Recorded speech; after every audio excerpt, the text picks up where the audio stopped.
राम राम राम राम राम राम। गुरु सब ध्यान विद्या मत सारा, सब करनी गुरु मूल विचारा। इन कारण सतगुरु को ही माने, न्यारो कर ब्रह्म के पिछाणे। महाराज फरमाते हैं,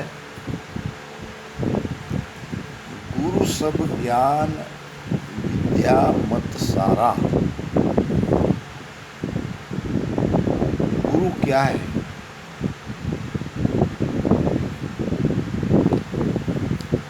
गुरु ही वो माध्यम है जिसके द्वारा हम परमात्मा में मिल सकते हैं। गुरु सब ध्यान विद्या मत सारा। गुरु ही सब प्रकार का ध्यान है, गुरु ही सारी विद्याएं है, गुरु ही सारा मत है। यानी सार है गुरु। सब करनी गुरु मूल विचारा। जो भी हम करनिया करते हैं उसके मूल में गुरु का आदेश है। गुरु ने कहा इसलिए हम करते हैं। इन कारण सतगुरु को ही माने। महाराज कहते हैं कि केवल भक्ति में सद्गुरु ही सर्वोत्तम है। सद्गुरु के बिना, सद्गुरु की कृपा के बिना कोई अमरलोक में नहीं जा सकता।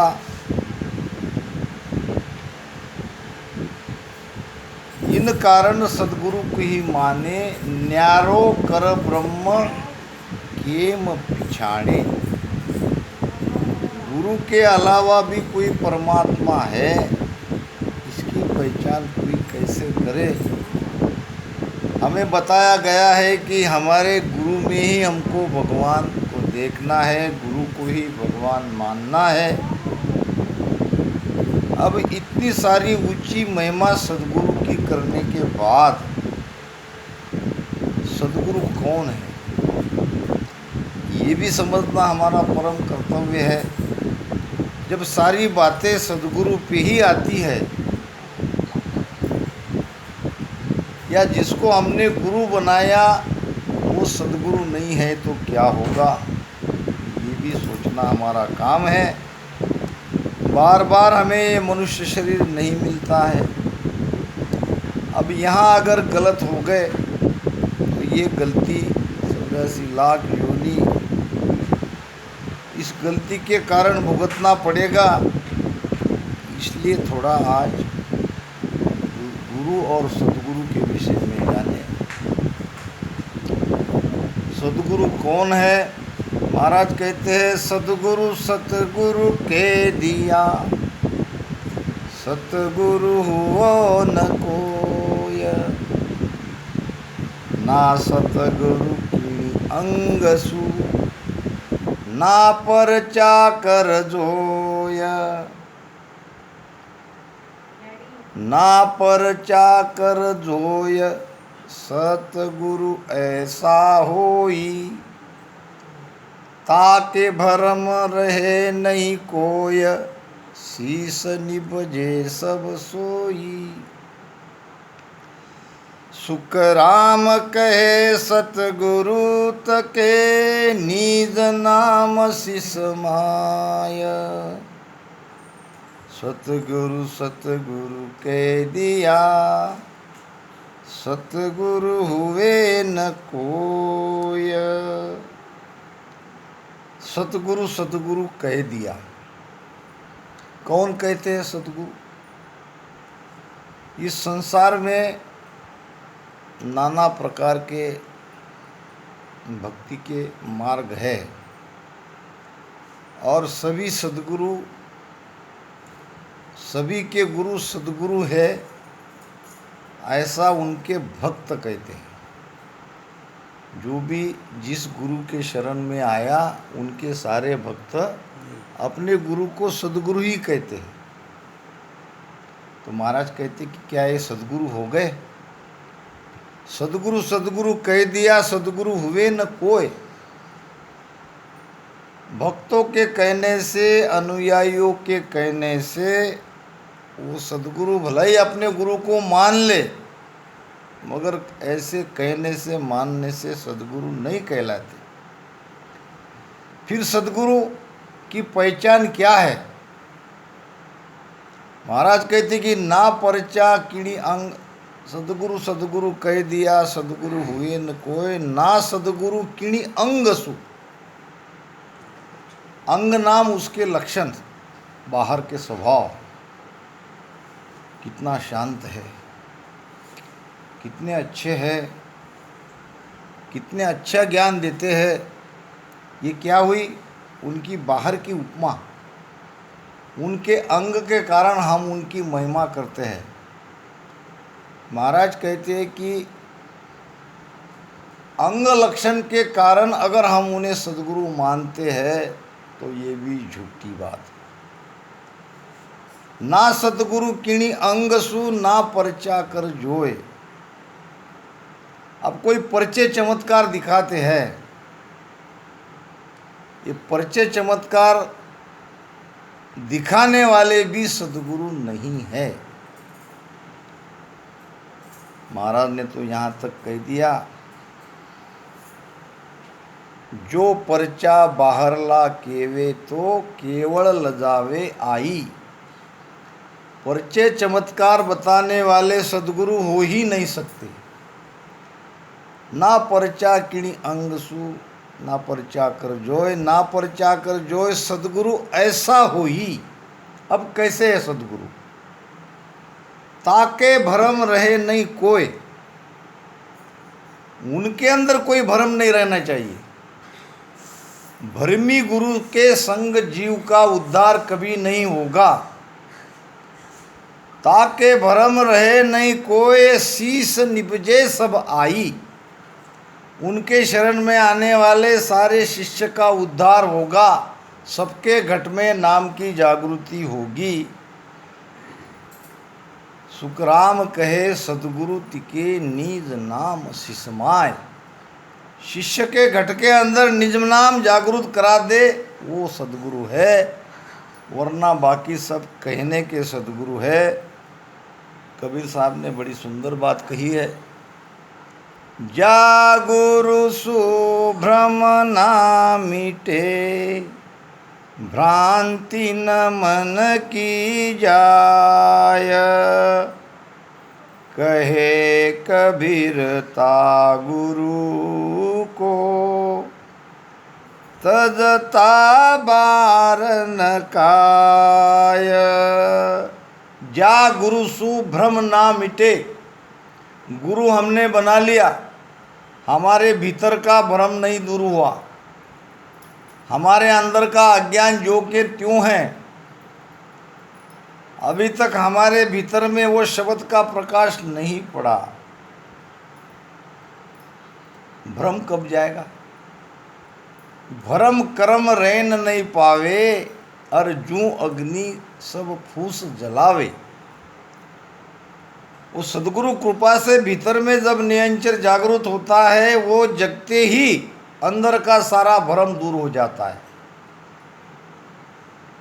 अब जा गुरु सु भ्रम ना मिटे, यानी जिसके सानिध्य में रहते हुए, जिसकी हमने शरणागति धारण की, जिसको हमने तन मन धन समर्पित किया, वो जो कहते गए वो हम करते गए, फिर भी हमारे घट के भीतर में वो निरंतर जागृत नहीं हुआ, तो वो सद्गुरु नहीं हो सकते।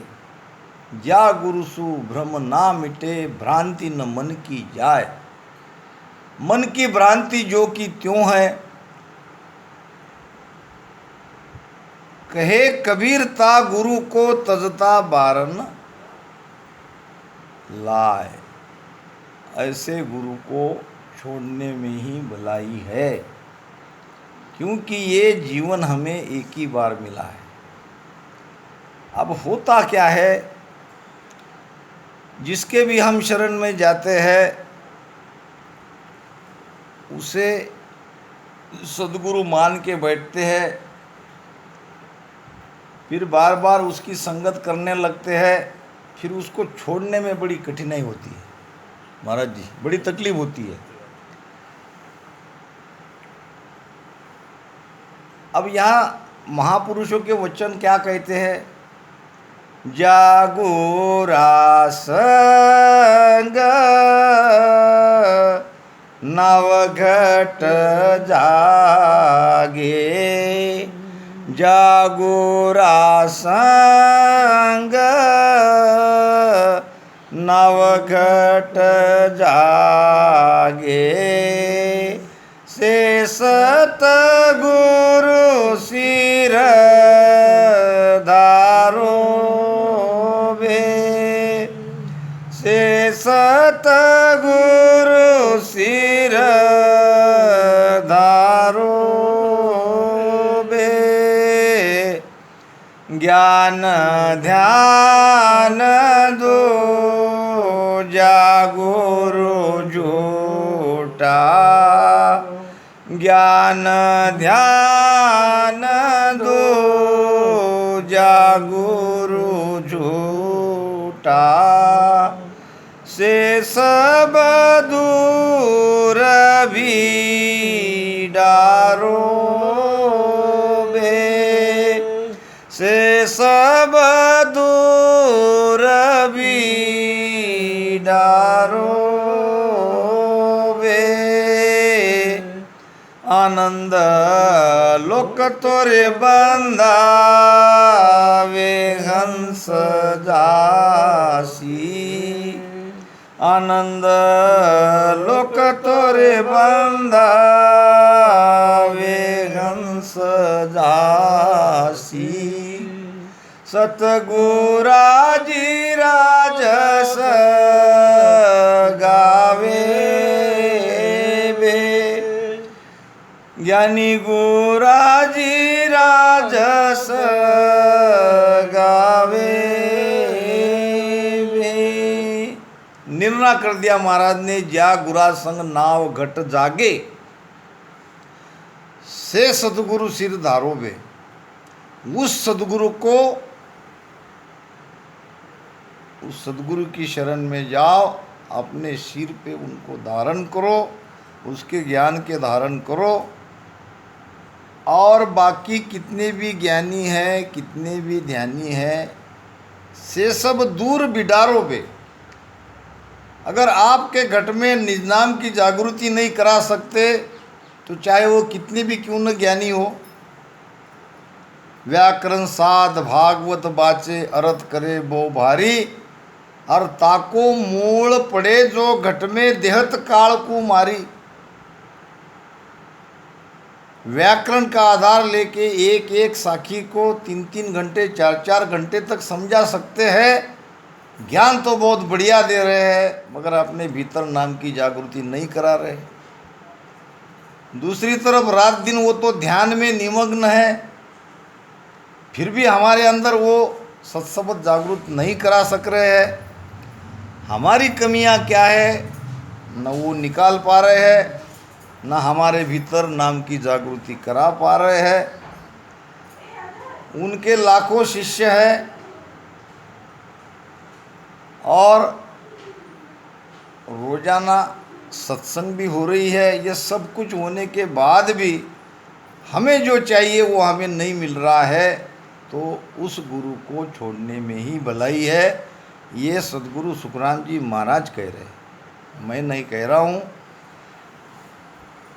पारस परशा गुण कहा, जे लोहा कंचन न होय, वे लोहा सुख राम कहे, पारस कहे न कोय। पारस जानते क्या आप?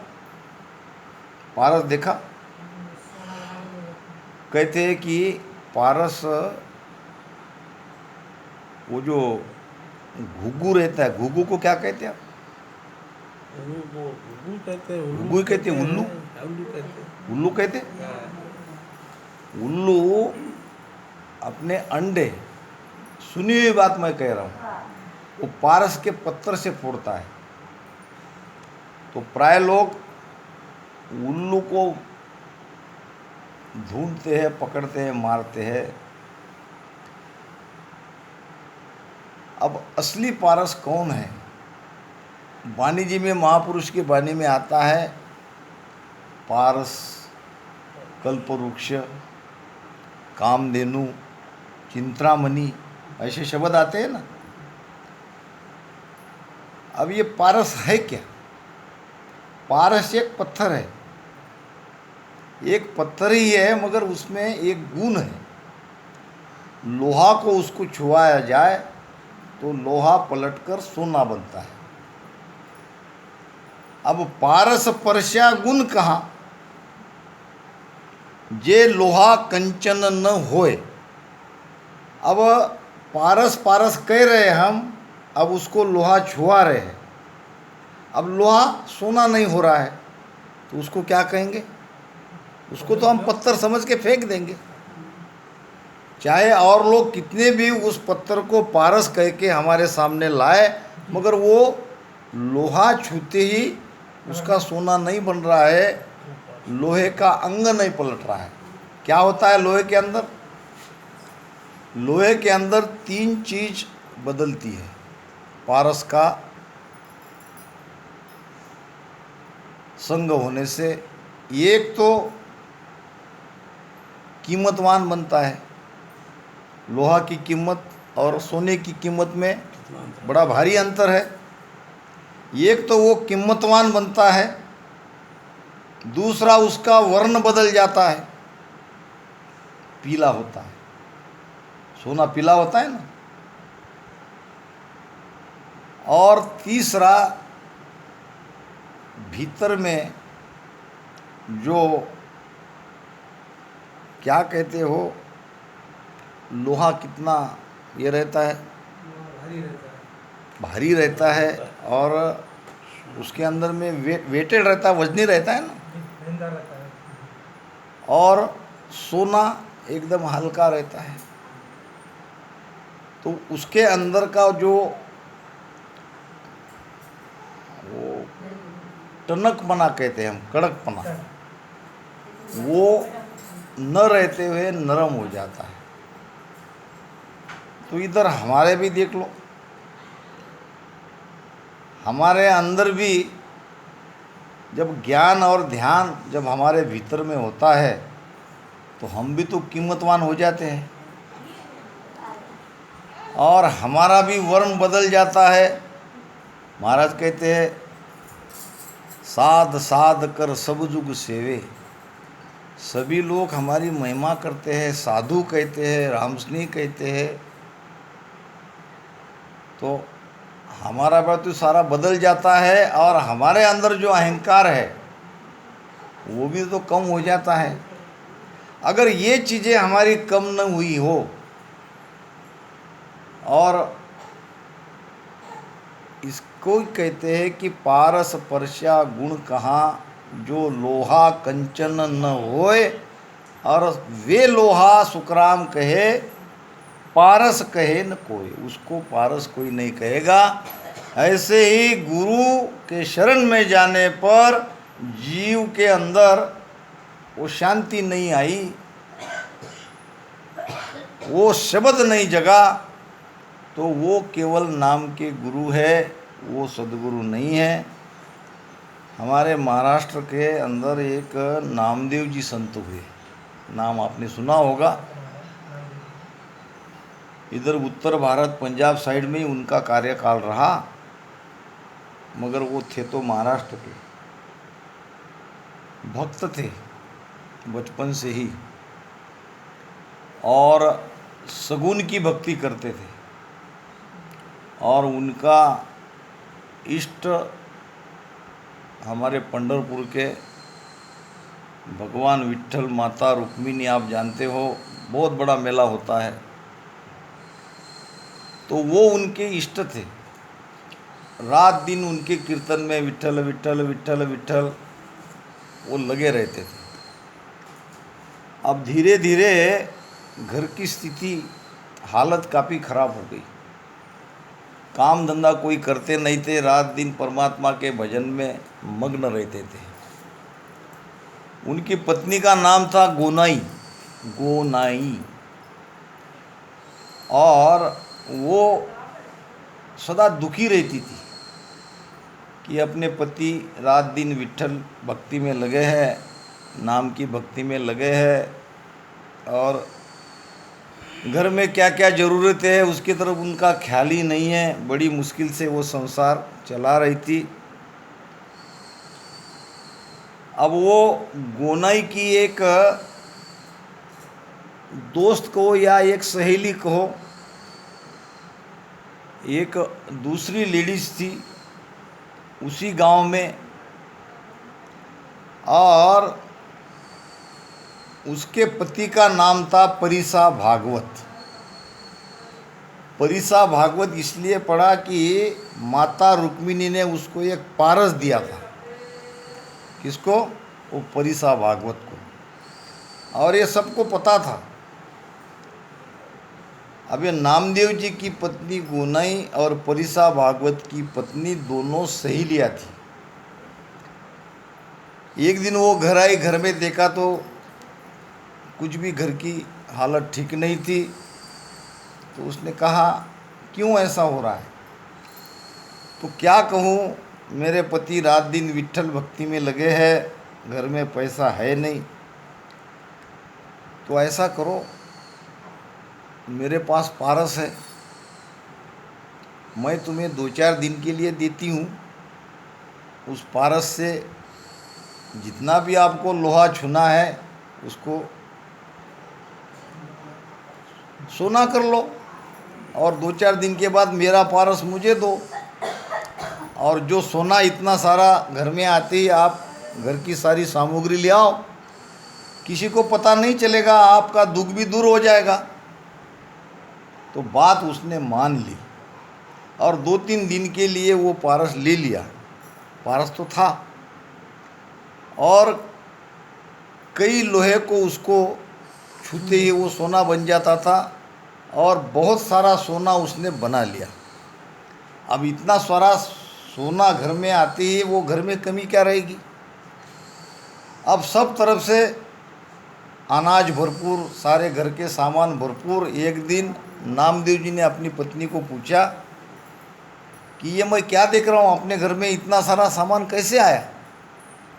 अब उसको कहना पड़ा कि मैंने मेरे सहेली से पारस लाया और पारस लोहे को छुआ, और आप तो कुछ घर में ख्याल देते नहीं, आप तो अपने भजन में ही रहते हो, तो इसलिए मैंने ये कर लिया। अच्छा बताओ वो कहाँ है पारस? पत्नी ने लाके नामदेव जी के हाथ में पारस दे दिया, और उसको जाके उसने गंगा में फेंक दिया, पारस को।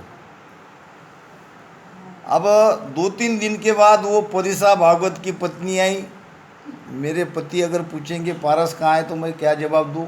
अगर तुम्हारा काम हो गया तो दो मुझे। अब ये रोने लगी। अब रो क्यों रही हो?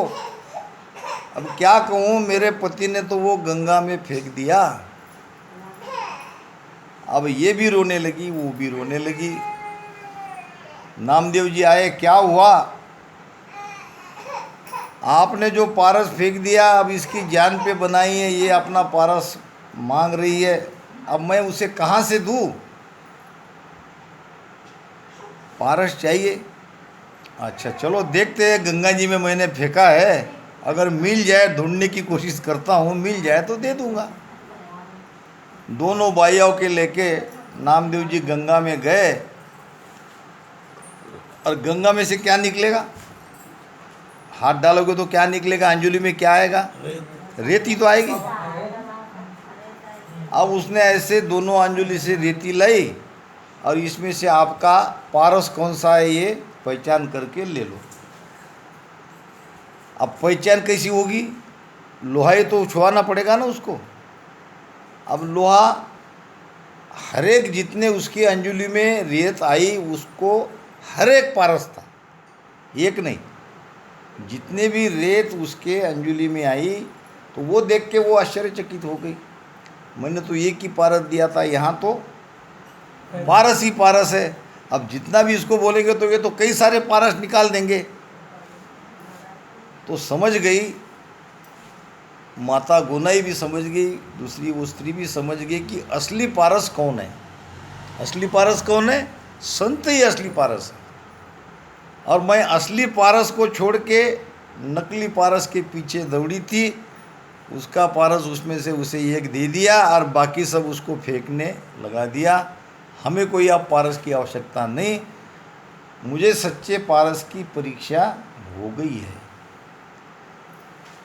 सो लोहा सुखराम कहे पारस कहे न कोय। उसको हम लोहा ही कहेंगे, पारस नहीं कहेंगे, अगर सोना नहीं बनता है तो। इसी प्रकार महाराज ने कहा है, त्रिकुटी तख्त न देखिया काना सुन्या न कोय। ब्रह्म देश की गम नहीं कह मैं सतगुरु होया। त्रिकुटी तख्त न देखिया, कहाँ है त्रिकुटी? एक तो आपके तरफ है और एक सबके घट में है। त्रिकुटी यानी जहाँ तीन नाड़ियाँ मिलती है, नाड़ियाँ को नदियाँ भी कहते हैं। आपके तरफ प्रयाग में जाओगे तो वहाँ त्रिवेणी स्नान करते हैं कि नहीं? अब वहाँ जाके डुबकी लगाने से पाप धुल जाते हैं, ऐसा कहते हैं। अब वहाँ डुबकी लगाने से पाप धुलते हैं कि नहीं धुलते हैं ये पता नहीं, मगर यहाँ अगर कोई डुबकी लगाता है, यहाँ त्रिकुटी में जहाँ ईड़ा पिंगला सुकमणा तीनों नाड़ियाँ मिलती है तो उसके सारे पाप खत्म हो जाते हैं जीते जी अभी। उसके लिए जाना कहाँ है, रास्ता कहाँ है, कैसे वो त्रिकुटी में हम पहुँचते हैं? महाराज कहते हैं, बंक नाल होय ऊंचा जाओ, त्रिकुटी माय अनाहद बाओ। सुखमण गंगनी सो दिन नाओ। हरे मन दसवे द्वार में पिलरे, ज्ञानी मन नर रे। बंकनाड़, शरीर के अंदर दो नाड़ियाँ है, एक संकनाड़ है एक बंकनाड़ है। संकनाड़ से हम आए हैं। कहाँ से आए हम कहाँ थे? ये शरीर हमें नहीं मिला तब हम कहाँ थे? हम सभी अपने पिता के भ्रुकुटी में थे। पिता के भ्रुकुटी से संकनाल के रास्ते से हम माता के गर्भ में आए। पिता शीसता बास हमारा संकनाल हुए आया, और माता गर्भ लिया बसीरा वहाँ मैं जीव कहाया। तो ये आने की नाड़ी है संकनाल, सीधी नाड़ी। अब मोक्ष में जाने की और दूसरी नाड़ी है, उसको कहते हैं बंकनाल। ये रीढ़ की हड्डी के भीतर में है। बंकनाल को संस्कृत में सुषुम्ना कहते हैं। ये बंकनाल का मुख बंद है। जो शेष भगवान है वो बैठा है बंकनाल का मुख बंद करके। अब ये सांसों सांस में जब हम राम राम करते हैं, पेट में सांसा जब अमाव होती है तो ये वायु के प्रेशर से वो शेषनाग अपनी जगह छोड़ता है, तब खुलती है हमारी बंकनाल। तो महाराज कहते हैं कि बंकनाल होए ऊंचा जाओ। ये सुक्मणा के रास्ते से आप ऊपर चढ़ो, फिर यहाँ से आपकी ये तीनों नाड़ियाँ तीन तरफ से यहाँ आके मिलेगी। बाई तरफ से ईड़ा और दाहिनी तरफ से पिंगला और बीच में ये सुषमना, यहाँ तीनों नाड़ियाँ त्रिकुटी में मिलेगी। बंक नाड़ होए ऊंचा जाओ, त्रिकुटी माय अनाहद बावो। 10 प्रकार की ध्वनियाँ अनहद की आपको यहाँ पे सुनाई देगी। तब कैसे थे हम त्रिकुटी में आए। और फिर सुकमण गंग निशो दिन नाव, यहाँ तो कुछ पल का नहाना है, वहाँ रात दिन का हमारा नहाना होता है, यानी आनंद आता है। आपने भजन किया तो भी आनंद, आप भजन ना किया तो भी आनंद। आप सोच नहीं पाओगे, आपकी बुद्धि वहाँ तक नहीं जाएगी, मगर ये हकीकत है, वास्तव है।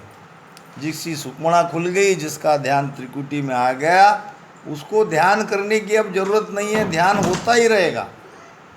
24 घंटे वो आनंद में रहेगा। हारे मन 10वें द्वार में पिलरे। तो ये सब सदगुरु की कृपा से संभव है। महाराज कहते हैं कि त्रिकुटी तक त न देखिया।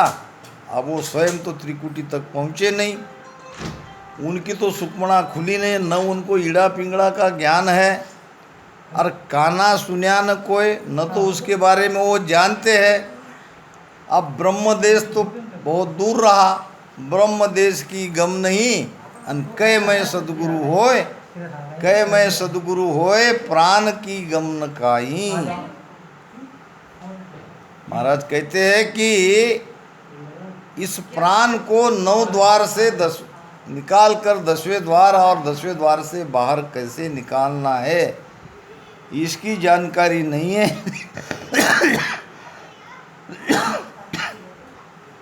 और वो सदगुरु होकर बैठे हैं, तो ऐसे सदगुरु से हमारा भ्रम नहीं मिटेगा, उसको छोड़ने में ही हमारी भलाई है।